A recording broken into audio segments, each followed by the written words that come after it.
నమస్తే వ్యూయర్స్, నేను Sahasra. Welcome to Suvarna media. So ప్రస్తుతం మనం ధర్నా చౌక్ దగ్గర ఉన్నాము. వీళ్ళంతా కూడా టీఎస్పీఎస్ ఎగ్జామ్స్ సంబంధించి ఎగ్జామ్స్ రాశారు. దాదాపుగా 2 ఏళ్ల నుంచి ఎగ్జామ్స్ రాస్తూ ఉన్నారు దీని గురించి. అయితే రీసెంట్గా కొన్ని ఎగ్జామ్స్ రాశారు. ఆల్మోస్ట్ ఫైనల్ రిజల్ట్స్ వస్తాయని ఎదురు చూస్తున్న టైంలో రిజల్ట్స్ ఇప్పటివరకు రాలేదు. అయితే దీనికి సంబంధించి చాలామంది ఎదురు చూస్తున్న సమయంలో వీళ్ళంతా కూడా నిరుత్సాహానికి గురయ్యి, ఆవేదనకి గురై కొంతమంది ఆత్మహత్య చేసుకోవడం ఇక్కడ చూస్తున్నాము. అయితే వీళ్ళందరూ కూడా రిజల్ట్స్ డిక్లేర్ చేయకపోవడం వల్ల వీళ్ళంతా కూడా ఆత్మహత్య చేసుకున్నారు. దాదాపుగా ఎంతో మంది స్టూడెంట్స్ మీరు చూసినట్లయితే ఉద్యోగం రాలేదని యువకుడు ఆత్మహత్య, ఇప్పటికైనా సరైన టైంలో నోటిఫికేషన్ ఇవ్వాలి, లేఖ రాసి నిరుద్యోగి ఒక ఆత్మహత్య చేసుకున్నాడు. అదేవిధంగా ఉద్యోగం రాలేదని రాదేమోనని యువకుడు ముందే ఆత్మహత్య చేసుకున్నాడు. ఇంకోసారి ఉద్యోగం రావట్లేదని యువకుడు ఆత్మహత్య. ఇవన్నీ కూడా ఉద్యోగం రావట్లేదు విద్యార్థి వీళ్ళంతా కూడా ఆత్మహత్య చేసుకోవడం చూస్తున్నాము. సో ఒక విద్యార్థుల జీవితాలను నాశనం చేయడానికి ఇక్కడ పూనుకున్నట్టుగా కనిపిస్తుంది టీఎస్పీఎస్సీ బోర్డు వాళ్ళందరూ కూడా. ఆల్రెడీ ప్రక్షాళన కూడా జరిగారు, రాజీనామా కూడా చేశారు జనార్దన్ రెడ్డి. అదేవిధంగా శ్రీనివాస్ అనే వ్యక్తి మీద కూడా కొన్ని సస్పెషన్స్ ఇష్యూస్ ఉన్నాయి. ఇన్ని జరిగినా కూడా ఎందుకు ఇలా చేస్తున్నారు ఏంటి అనేది మాత్రం ఇప్పటికీ అర్థం కావట్లేదు. మరి దీనికి సంబంధించిన కొంతమంది స్టూడెంట్స్ ఏం మాట్లాడుతారో వారిని అడిగి తెలుసుకుందాం. చెప్పండి, అసలు ఏమైంది? ఏడబ్ల్యూ రిజల్ట్స్ కోసం వెయిట్ చేస్తున్నామండి. మేము 2022 నోటిఫికేషన్ వచ్చింది సెప్టెంబర్లో. అప్పటి నుంచి వెయిట్ చేస్తున్నాము. ఎగ్జామ్స్ రాసి ఆల్మోస్ట్ జనవరి 1 జనవరి 22 ఒక ఎగ్జామ్ అయింది. ఆ ఎగ్జామ్ క్యాన్సిల్ అయిపోయింది లీక్ అవ్వడం వల్ల. దాని తర్వాత మళ్ళీ మేము మే 21 ఆన్లైన్ ఎగ్జామ్స్ పెట్టి టూ ఎగ్జామ్స్ పెట్టారు. ఆ ఎగ్జామ్స్ కంప్లీట్ అయిపోయినాయి. సెప్టెంబర్లో మళ్ళీ జిఆర్ఎల్ వచ్చింది. మాకు జిఆర్ఎల్ వచ్చినా కానీ ఇప్పటివరకు మాకు ఇంకా అపాయింట్మెంట్స్ ఇవ్వలేదు, డాక్యుమెంట్ వెరిఫికేషన్ చేయలేదు, ఇంకేం చేయలేదు. ఇంకా మేము ఇంట్లోనేమో జాబ్ వచ్చిందని చెప్తున్నాము. ఇంకా ఊర్లో వాళ్ళందరూ ఏమో మమ్మల్ని జాబ్ వచ్చింది కానీ ఎందుకు వెళ్తలేరు మీరు అని అడుగుతున్నారు మమ్మల్ని. ఆ ప్రశ్నకు మేము ఎట్లా జవాబు చెప్పాలి? అవన్నీ సమస్యలు మేము పరిష్కరించాలని కోరుకుంటాం తొందరగా. సో మీరు చెప్పండి. సో మేడం, ఒకటి మెయిన్గా horizontal issue madam. Horizontal issue అది గవర్నమెంట్ ఎప్పటి నుంచో కౌంటర్ వేయట్లేదు. ఫస్ట్ ఆఫ్ ఆల్ అది గ్యాడ్ డిపార్ట్మెంట్ నుంచి చీఫ్ సెక్రటరీ నుంచి అది కౌంటర్ వేయాలి. ఆ ఇష్యూ మీద అసలు కౌంటర్ వేయడమే లేదు. మేము మెయిన్గా గవర్నమెంట్ డిమాండ్ చేసేది ఏంటంటే ఇప్పుడు హారిజాంటల్ ఇష్యూ మీద కౌంటర్ వేసి అండ్ సెక్రటరీ నుంచి ఒకటి జీవో రిలీజ్ చేయాలి. హారిజాంటల్ ఇష్యూ రోస్టర్ పాయింట్ తీసేస్తున్నామని ఒకటి రిలీజ్ చేసి మాకు న్యాయం చేయాలని మేము కోరుతున్నాం. చెప్పండి brother, release TSPSC results group 4 అని అంటున్నారు కదా. సో ఎప్పటి నుంచి వీళ్ళు రిజల్ట్స్ మీకు రిలీజ్ చేయకుండా ఆపేశారు? మేడం, ఇది మాకు 2022లో డిసెంబర్లో నోటిఫికేషన్ వచ్చింది మేడం. మాకు జూలై 1 ఎగ్జామ్ అనేది పెట్టారు. ఎగ్జామ్ పెట్టిన తర్వాత మాకు ఆగస్టులో ప్రిలిమినరీకి, సెప్టెంబర్లో ఫైనల్కి మాత్రమే ఇచ్చారు. అప్పటి నుంచి ఇప్పటిదాకా మాకు ఎటువంటి స్పందన లేదు టీఎస్పీఎస్సీ నుంచి. మేము చాలాసార్లు వెళ్ళి వాళ్ళని అడిగాం కూడా, మేడం ఇట్లా మాకు జిఆర్ఎల్ రిలీజ్ చేయండి. ఎందుకంటే ఒకటి మేడం, మేము బయట వేరే జాబ్ ఏది చేయలేకపోతున్నాం. మేము దీని మీదే ఆశలు పెట్టుకున్నాం. మాకు కావాల్సింది ఒక గ్రూప్ 4 జాబే మాకు కావాలి. వస్తుందా రాదు అర్థం కావట్లేదు. జిఆర్ఎల్ అనేది ఇవ్వట్లేదు. మేము బయట వేరే పని ఏం చేయలేకపోతున్నాం. ఇంట్లో కూడా మాకు ప్రెషర్ ఎక్కువైపోతుంది మేడం. ఎప్పుడో 2018లో పాస్ అయినా మేడం మేము బీటెక్. అప్పటి నుంచి మేము గవర్నమెంట్ జాబ్ కోసమే ప్రిపేర్ అవుతున్నాం. వేరే దానికి ఎక్కడ వెళ్ళట్లేదు. ప్రైవేట్ జాబ్కి వెళ్ళినా కానీ గ్యాప్ ఉంది బాబు మీకు ఇవ్వమని వాళ్ళు అంటున్నారు. మేము ఆశలు పెట్టుకున్నది ఒకటే మేడం, మాకేంటంటే మాకు ప్రాబ్లం అనేది సాల్వ్ కావాలి. చాలామంది చనిపోతున్నారు. ఎందుకు చనిపోతున్నారు అంటే ఒకటే మేడం, ఒకటి మార్కులు తక్కువ వస్తున్నాయని చెప్పేసి చనిపోతున్నారు కొంతమంది. లేదో మాకు రావట్లేని చెప్పి క్యాన్సల్ కావాలంటున్నారు. ఒక టీఎస్పీఎస్సీ వాళ్ళు మాకు మంచిగా స్పందిస్తే, ఈ యొక్క హారిజాంటల్ కేసు కూడా ఉంది మేడం, అది కూడా మాకు సాల్వ్ చేసి మాకు వెంటనే మాకు జిఆర్ఎల్ ఇచ్చేసి మా ఉద్యోగాలు మాకు ఇవ్వండి మేడం. అంతకుమించి మాకు ఏమొద్దు. మా ఉద్యోగాలు మాకు ఇస్తే మేము బాగుపడతాం. మేము అదే మేడం కోరుకునేది. సో మీరు చెప్పండి బ్రదర్. మేము కూడా గ్రూప్ 4 గురించే అడుగుతున్నాం మేడం. జూలై 1వ తేదీ ఎగ్జామ్ రాసాము. ఇప్పటికి 6 నెలలు అయిపోయింది. కనీసం ఎవరికి ఎన్ని మార్కులు వచ్చాయని జనరల్ ర్యాంకింగ్ లిస్ట్ కూడా మాకు ఇప్పటికి రాలేదు. త్వరగా కొత్త ప్రభుత్వం స్పందించి జిఆర్ఎల్ రిలీజ్ చేస్తే చాలామంది 7 లక్షల మంది ఎదురు చూస్తున్నారు.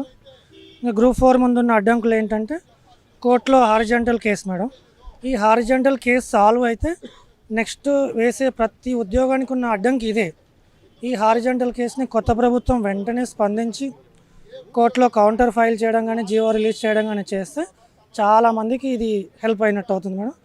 మేము విలేజ్ నుంచి వచ్చి 2 సంవత్సరాల నుంచి మేము సేవింగ్స్ ఇంటి నుంచి పంపించినవన్నీ మొత్తం దాదాపు అయిపోయింది మేడం. ఇంకా మా వాళ్ళు పంపించే స్థితిలో కూడా లేరు.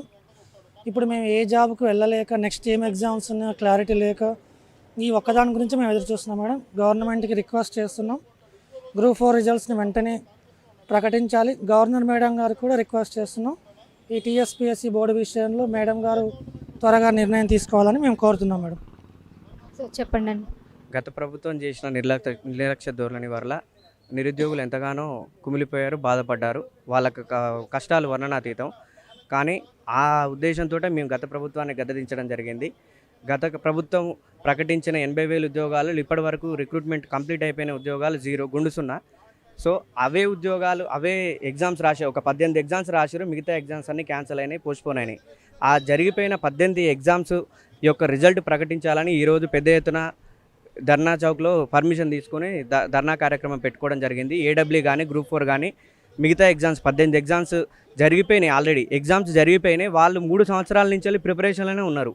ఈ 3 సంవత్సరాల కాలం అనేది ఎంత వాల్యుబుల్ కాలం. ఒక్కొక్కరు లక్షల శాలరీస్ వదిలేసుకొని ఇక్కడ గవర్నమెంట్ సర్వీస్లో తెచ్చుకున్న తెలంగాణలో ఉద్యోగాలు చేసుకోవాలనే ఉద్దేశంతో ఈరోజు ఆ ఉద్యోగాలను వదిలిపెట్టుకొని గవర్నమెంట్ సెక్టర్ సైడ్ రావాలనే ఉద్దేశంతో ఆ ఉద్యోగాలు వదిలిపెట్టుకొని 3 సంవత్సరాల నుంచి తమ విలువైన సమయాన్ని దీంట్లో ఇన్వెస్ట్ చేశారు. సో కాబట్టి గవర్నర్ మేడం కానీ ప్రభుత్వం కానీ దీనిపై చర్య తీసుకొని ఇమీడియట్గా యాక్షన్ తీసుకోవాలని మేము కోరుతున్నాం. అయిపోయిన ఎగ్జామ్స్కి రిజల్ట్ ప్రకటించాలి. దాంతోపాటు జరగబోయే ఎగ్జామ్స్ కూడా ఇప్పటి వరకు ఎటువంటి ఇష్యూస్ లేకుండా మెయిన్గా చెప్తున్నా. నేను కాంగ్రెస్ ప్రభుత్వానికి కూడా ఒక విషయం చెప్పదలుచుకున్నా. మీరు ఇవ్వాలనుకున్న జాబ్ క్యాలెండర్లో ఉన్న 2 లక్షల ఉద్యోగాలు కూడా ఈ హారిజంటల్ రిజర్వేషన్ ఇష్యూ మీద ముడిపడి ఉన్నాయి. మీరు ఒకవేళ ఈ ఇష్యూని క్లారిఫై చేయకుండా నోటిఫికేషన్స్ అనేవి రిలీజ్ చేసినట్టయితే మళ్ళీ మీరు రిలీజ్ చేసిన నోటిఫికేషన్స్ కూడా కోర్టు కేసులలో పడి ఆ 2 లక్షల ఉద్యోగాలు అనేది కోర్టులనే ఆగిపోతాయి. సో కాబట్టి ఆ హారిజంటల్ రిజర్వేషన్ ఇష్యూ అనేది త్వరితగతిన పూర్తి చేసి మీరు ముందలు పోవాలి. ప్లస్ దాంతోపాటు జరిగిపోయిన ఎగ్జామ్స్ ఏవైతే 18 ఎగ్జామ్స్ ఉన్నాయి, ఏడబ్ల్యూ కానీ గ్రూప్ 4 కానీ మిగతా ఎగ్జామ్స్ ఏవైతే జరిగిపోయిన ఎగ్జామ్స్ ఉన్నాయో వాటి రిజల్ట్ వెంటనే ఏ దశలో ఉన్నాయో దాన్ని ఎమ్మటే రివ్యూ చేసి దాని రిజల్ట్ను వెంటనే ఇవ్వాలని మేము ఈరోజు డిమాండ్ చేస్తున్నాం. సో ఇక్కడ గ్రూప్ 4 వారు ఉన్నారు, జేఎల్ వాళ్ళు ఉన్నారు, ఏడబ్ల్యూ వాళ్ళు ఉన్నారు. ఇట్లా రకరకాల ఒక 18 రకాల ఎగ్జామ్స్ రాసిపోయి ఎగ్జామ్స్ అయిపోయి ఇన్ని రోజులు వెయిట్ చేస్తున్నారు వాళ్ళు. సో వాళ్ళకి అతి గతి లేదు. అంటే ఎక్కడికి పోతుంది మా ఎగ్జామ్స్ రిజల్ట్స్ ఏమవుతున్నాయి అనేది కూడా తెలియలేని పరిస్థితులలో ఒక త్రిశంకు స్వర్గంలో అటు స్వర్గం లేదు, ఇటు నరకం లేదు, త్రిశంకు స్వర్గంలో ఉన్నారు ఈరోజు విద్యార్థులు. సో వాళ్ళని బాధలను అర్థం చేసుకొని గవర్నమెంట్ ఖచ్చితంగా మేము ఈరోజు నిరసన పెట్టింది కూడా మా బాధలు తెలవాలనే ఉద్దేశంతో ఈరోజు మేము నిరసన పెట్టినాం. జిఆర్ఎల్ ఏడబ్ల్యూ ఇంకొక ఏమున్నాయండి? ఏడబ్ల్యూ వాళ్ళకి జిఆర్ఎల్ వచ్చిందండి, జిఆర్ఎల్ వచ్చింది. కానీ వాళ్ళకి డీవీ లిస్ట్ పిలవాలి. గ్రూప్ 4 జిఆర్ఎల్ రాలేదు. గ్రూప్ 4 ఎగ్జామ్ అయిపోయి 6 నెలలు గడిచిపోయింది. వాళ్ళకి మార్క్స్ ఇస్తేందుకు కూడా వాళ్ళకి ఇంత టైం ఎందుకు తీసుకుంటారు అంటే ఒకటే అండి, టీఎస్పీఎస్సీ బోర్డు అనేది ఇంత ముందుకు చాలా తప్పులు చేసింది. ఇప్పుడు కూడా ఆ తప్పులు పునరావృతం కాకుండా గవర్నమెంట్ చూసుకోవాలని నేను ప్రాధేయపడుతున్నాను. రేవంత్ రెడ్డి గారి ప్రభుత్వాన్ని నేను కోరుతున్నాను, చేతుల మీద మొక్కుతున్నాను. సో దయచేసి మా యొక్క అభ్యర్థనని స్వీకరించి మీరు త్వరితగతిన ఈ ఉద్యోగాల ప్రక్రియని ఎటువంటి వివాదాలు లేకుండా ముగించాలని కోరుతున్నాం. రైట్ అండి. సో ఇదండి, వీళ్ళు ఒకటే కోరుకుంటున్నారు, ఇప్పుడున్నటువంటి తెలంగాణ ప్రభుత్వాన్ని. ఆల్రెడీ జిఆర్ఎల్ సంబంధించిన స్టూడెంట్స్ కానీ, ఏట్రిపుల్కి సంబంధించిన స్టూడెంట్స్ కానీ, వీళ్ళందరూ కూడా ఏడబ్ల్యూ సంబంధించిన స్టూడెంట్స్ కానీ వీళ్ళందరూ కూడా ఒకటి కోరుకుంటున్నారు. ఏంటంటే త్వరితగతిన రిజల్ట్స్ అయితే ప్రకటించాలి. ప్రకటించిన వెంటనే ఎవరికి రావాల్సిన జాబ్స్ వాళ్ళకి రావాలని చెప్పేసి డిమాండ్ అయితే చేస్తున్నారు. ఇవి కనుక రాకపోతే ఈ ధర్నాలు మాత్రం శాంతియుతంగానే రెగ్యులర్గా ఉంటాయని చెప్పేసి వీళ్ళు మరోసారి ప్రభుత్వాన్ని అయితే హెచ్చరించడం జరిగింది.